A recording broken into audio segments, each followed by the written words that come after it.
सुन्दरलाई प्रमुख अतिथिको आसन ग्रहणलाई हार्दिक अनुरोध गर्दछु।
La la la la la la la la la la la.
सबैजनालाई नमस्कार नमस्कार।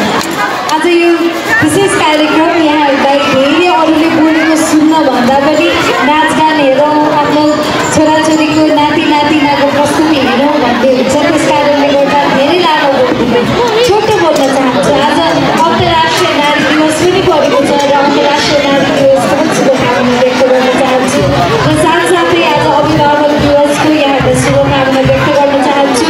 स्कुलको प्रगति होस् र सँगसँगै स्कुलको प्रगति भनेको हरेक विद्यार्थीको प्रगति पनि हो। हरेक विद्यार्थीले सही शिक्षा लिन पाओस् र सँगसँगै उहाँहरूले जीवनमा जे भने पनि पेसागत रूपमा जुन क्षेत्र छान्नु भए पनि नागरिकको हिसाबले, व्यक्तिको हिसाबले, मानवको हिसाबले एक असल मानव बन्न सक्नुहोस् सबैजना भन्ने शुभकामना पनि व्यक्त गर्न चाहन्छु। र साथसाथै अभिभावकहरूलाई पनि यो आफूले स्कुलको वातावरण कस्तो छ भन्ने कुरा जति महत्त्वपूर्ण छ, घरमा कस्तो वातावरण दिन्छौँ भन्ने कुरा पनि त्यत्तिकै महत्त्वपूर्ण छ। एकजना विद्यार्थीको सर्वाङ्गीण विकासका लागि हेर्ने हो भने स्कुल, घर र विद्यार्थी आफू तिनैजनाको उत्तिकै महत्त्वपूर्ण भूमिका हुन्छ। र घरमा पनि सही वातावरण र सँगसँगै उहाँहरूले अझ धेरै सिक्ने वातावरण यहाँले दिनुहुन्छ भन्ने कुरामा हामी विश्वस्त छौँ। र साथसाथै विद्यार्थीका लागि सेकेन्ड होम भनिन्छ, स्कुलमा पनि सही ढङ्गबाट सिक्ने, जान्ने र त्यति मात्र होइन धेरैभन्दा धेरै क्षेत्रमा एक्सप्लोर गर्ने मौका पनि पाओस् भन्ने कामना गर्दछु। र स्कुलका सम्पूर्ण परिवारलाई पनि हार्दिक शुभकामना व्यक्त गर्न चाहन्छु। र यो स्कुल र साथसाथै स्कुलसँग सम्बन्धित हरेक व्यक्ति, हरेक समितिदेखि लिएर शिक्षकहरूको पनि उत्तिकै नै क्षमता विकास गर्दै अघि बढ्न सकोस् भन्ने पनि कामना गर्दछु। धेरै धेरै धन्यवाद छ यहाँलाई। नमस्कार। प्रमुख अतिथिको अति व्यस्त समयको बावजुद यहाँसम्म आइदिनु भयो, उहाँलाई धेरै